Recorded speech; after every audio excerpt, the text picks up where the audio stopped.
Hello and welcome back to more plane reviews. Today we're starting with the F-20 Samurai, which is by Program Kerbal Space.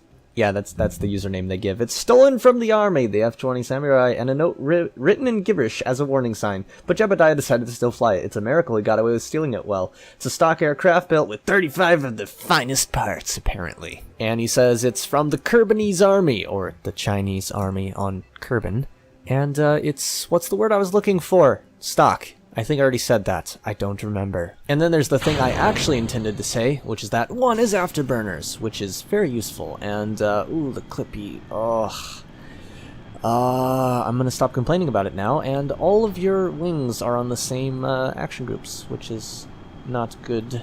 Also, your landing gear, your rear landing gear being so far back, not very good for takeoff performance. I just noticed it does have a couple of communicatron things on it, or whatever these are called. What are these called, anyhow? Communotrons, which means it's very good for actually having a connection if you need it. Also, there's a bit of debris in the ocean there. I don't remember what that is. Oh, F-105. Okay, that's from, what, 2 episodes ago? 3? I don't know. Anyhow. Ooh, nice! Wow, it didn't even knock him out. I'm really surprised that didn't kill him. And by kill him, I just mean knock him out, because you can't kill them with G-forces in this game. How many Gs did we... Yeah, that was nearly 50 Gs right then. That was 48.9 Gs. That's a lot. That would... I mean, it was only for a brief split second that it was that high, but that's still crazy.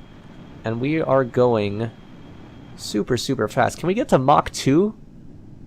343 times 2 is 680 something. Yeah, we're not going to quite get to Mach 2, and we are going to die.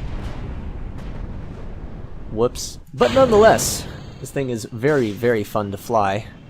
Very maneuverable once it's in the air. Taking off is a little bit hard. But, on the bright side, I guess, since it pulls up so hard once you do pull up, if you're going at such a high speed by the time it's able to pull up that you don't have to worry too much about that. Whoops. Again. See, most of the time when I play with a fighter, it's something that you can do a loop like that immediately after takeoff and not have to worry about it. But this one, I guess, not so much. Also, I love doing that just then because it got me into the air so much quicker, because I didn't want to have to wait for this thing to get in the air properly. Oops. Okay. Ooh, too much roll authority. Too much. And that's because everything on this craft is all about super... Like, basically, all the controls are, you know, active for every maneuver. So, for instance, the roll, you can see there's a wobble to the roll, and that's because the vertical stabilizer is contributing to the roll. So this plane would actually probably perform better if you disabled a bunch of that. Maybe not all of it, but at the very least, disable all the roll on everything, like only have roll on some of it, and maybe leave the pitch alone, because the pitch is just going to give you more pitch authority in general, and not necessarily destabilize things, although I'm not 100% sure about that, but definitely at least do that to the roll. And the yaw, it's not as big of an issue because there's only 2 control surfaces that can actually offer yaw control, but still, I like to turn it off on control surfaces that shouldn't be attempting to do it, because occasionally there can be issues where it'll attempt to do something it shouldn't, and that will cause problems. In any case, very, very fast, fun to fly around. A little bit crazy, like for instance I just did a whole roll there for no reason because of the craziness, but overall quite nice indeed. And now let's do a really stupid roll and land it. Crash land it. Actually, just land it. Alright. So next up is the Python Trainer, or Python Training variant, by Skipper719, which is a stock little craft, 2 cockpits. I imagine the well, I don't know, which one would the trainee go in? Probably the front one, actually. Typically that's how they do it, although in this case the cockpit for the second part it's a second cockpit, and it's far enough back to where really you could have the trainee in either spots and it would work just as well.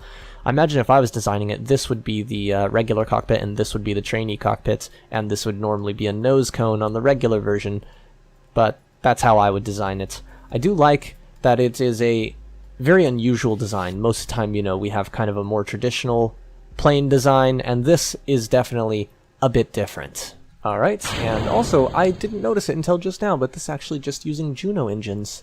So it's going to have a very slow roll to take off. Let's see. Unfortunately, it looks like he's doing the same thing where all the control surfaces are on the same yeah, all of them are on the same thing, which is unfortunate. Also, this wheel being allowed to steer completely screwed me up. Ooh, real authority. I don't know if that's a default setting that I just hadn't noticed. I don't think it is. I think that's from a mod. Like I said, I'm 99% sure that's, where is it? What? Wheel authority is not an option now. Why is it not an option now? Okay, it was a minute ago, but now it's not. That's weird. Yeah, I'm like 99.9999% certain that's from, okay, I'm just gonna say it. I'm 100% certain that's from a mod. And, it'd be nice if that was an actual thing we could do, because it would certainly help with this plane being a bit more stable on the runway to not have it immediately turn like that and then become a wobbly mess. Of course, I didn't help it any by flexing with the control surfaces while I was on the runway. But yeah, that's how it goes. Oh dear. We have brokenish, glitchy monitors in here. Do these don't do anything. Yeah. That's weird. Oh my god, also the docking thing down there is rotated wrong. Can I still? Yep, I can still click it. Oh wow. This is very much not what it's supposed to look like in here. That's weird. It's cool though, I can fly it like this. It's probably not good for me. Actually, we're doing alright. This thing's performing quite well. Oops. Yep, okay, there we go. Yeah. Obviously it's a slower plane, but it is quite maneuverable. I would turn off, again, same kind of thing as always. I would turn off roll on these, or maybe turn off roll on the outer ones. Yeah, let's turn roll back on these, turn roll off on these. No yaw. No yaw here either. Turn off roll and yaw on these, and turn off roll and pitch on these, and woo, that was close. Bet you thought I was going to hit that. I honestly was afraid at the last second there that I might not quite make it, but I did. But yeah, see, the roll performance is now a little lower than I would like, actually. So I'm actually going to switch roll control from being on this one to being on this one, so that there's a greater moment of inertia. I'm not sure if that's actually quite the right term for what I mean there, but we have more control authority because it's farther from the axis that we're rotating, which is useful. Also, whoops. Yeah, very whoops. I should have put the landing gear out then, but I didn't. Next up, we have the Invictor K2, which is designed as a supersonic nuclear bomber that can also be equipped for ground attack missions. And we've got some... what are these? Oh, we got some nuclear bombs in here, as well as some adjustable missile rails for adding our own equipment in here. Ooh, not the best look on the front there. Ooh. Yeah, but that's just the limitations of KSP parts. I see we got a jammer and a camera, AI and weapon computer. Oh, these cargo bays have, oh, never mind. For a moment I thought it said that they had fuel in them, and I was like, what? Of course, these have fuel, so that's where the majority of our fuel in this craft is coming from. Using the big S parts, the big ass parts. Alright, so I have no idea how effective these, these nuclear bombs are at blowing things up, so... oh. Is it not going to let me because I'm too close to the ground? Is there a ground clearance issue here? Come on. I'm just going to try and detonate one immediately, even though I know it'll kill me. I just want to see a nuke. Okay, fine, I won't, because this is taking forever to actually get off the ground. He didn't list an action group for closing the bay doors. So I'm going to hit 5 and hope it works. And it did! I'm amazed. Also, you should probably make your bay, like, set your deploy limit a bit, because it clips into here, and that just... and here as well. And also, if you're using that camera, the bay is going to block your camera, which you definitely don't want. Anyhow, let's get some altitude before we drop... I'm going to just leave the bay open. No, I can't while it was moving. Okay, I'm going to leave the bay open, and we're going to drop a nuke and hopefully not die. I'm going to go ahead and drop it now, even though this is the worst. Well, it detonated on us instead of falling. Also, it didn't do anything to us, actually, at all. Which is interesting. Yeah. That's That's not how nukes typically work, is it? That's crazy. Alright, so let's go ahead and cut the afterburner. Let's pitch our nose down a bit. And we're going to attempt to fire the other one without it hitting the rear of the plane. So I'm going to drop that. There we go. So it wobbles out of the plane. And now we're going to full throttle and afterburner on. Close the bay. And we're going to realize that we are definitely too low right now. So I'm just going to pull up as hard as I can. And we're going to hopefully get high enough to avoid the mushroom cloud. This should be fun. I hope I have my physics distance set right. It should. Let's see. So, 6 kilometers above the water. So it's going to hit in 3, 2, 1. Okay, I counted down a bit too quickly there. And that time it killed us. That's interesting. Even though the mushroom cloud hasn't reached us yet. Yeah. That's pretty devastating. You know what? I could clean up all that debris on the mountain with one of these. Holy shit. Of course, it has flares and chaff as well, so we're going to have to try that out. He put them on different action groups, interestingly enough. Most people put the flare and chaff on one action group, including myself. But in this case, we have flares on 9, which shoot down from the wingtips, and chaff on 9, which also shoot from the wingtips. Okay. Like I said, I'm going to... I thought I had a bunch of debris over there. Maybe I don't? Oh, it's not showing debris on them. How do you... I know there's a way to do it. There's got to be a way to be like, hey, can I see my debris? Oh, yep, here it is. Oh, there's only one piece of debris. Oh, yeah, that was the old save that had that herpaderp. Where are all these flags? Oh, no, it was 0. I thought it was an 8. I blame my glasses. Yeah, let's do that. That doesn't even make sense. Oops, that's the wrong button. And we're actually going pretty low to the ground now. So I wonder what altitude we have to be at to drop nukes without dying, because we were at about 7 kilometers above the detonation point and died from it. So yeah, that's pretty intense, actually. So this time my intention is to drop from about 9,500 kilometers or kilometers, yeah, meters or so, 9.5 kilometers. So that I can, yeah, speaking of kilometers, I had a physics test recently, and I passed. I got an A in the class. It was awesome. It was finals, you know, finals for the semester.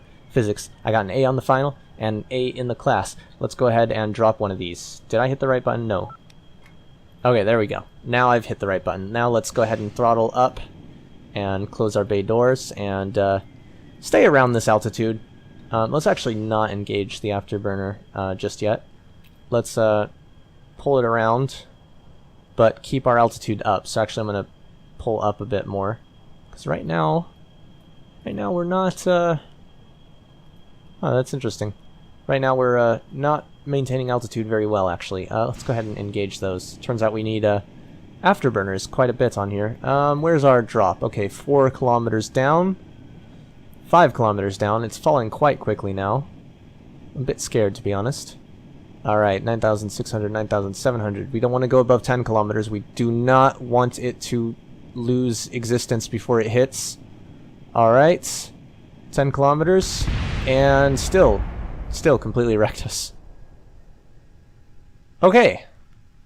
Well then. I guess we cannot nuke with 10 kilometers BD armory distance because, at least not without killing yourself. That's amazing.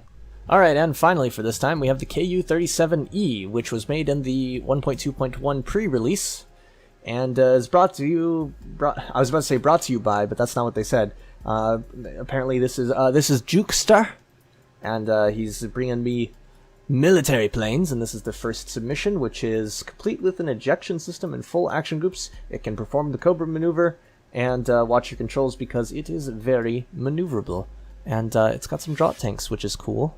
I do like how boxy this looks. I don't like the fact that there's cubic struts exposed. Ugh, doesn't look so good. But, ooh, I see the little ejection system here. Whoa, that bounced on the runway. It's using very large landing gear, so you can probably hit this on the ground pretty hard without it completely breaking everything. I just hit 1, which does nothing. Woo! Thought I was going to mess stuff up. Alright, action group 10, or 0, for afterburners. Let's go ahead and do some stupid shit like this. Very nice. I like it. Alright, drop this down.